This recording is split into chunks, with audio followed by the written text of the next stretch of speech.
சின்னதாக இருக்க மாட்டேங்குது. துணி பத்தலை.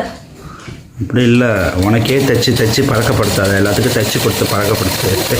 அப்போ தான் வந்து உனக்கு கரெக்டாக இருக்கும். உனக்கு வந்து வயசு பிள்ளைங்களுக்கு கூட ஜாக்கெட் தைச்சி கொடுத்தாலாம், வயசானவங்களுக்கு தான் ஜாக்கெட் தைக்க முடியாது.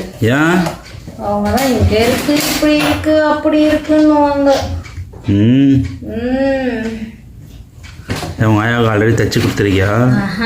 அவங்க டவுன்ஷிப்ல தைச்சிட்டு வர்றதே வந்து குறை சொல்ற ஆளு. நான் எந்த மூளை?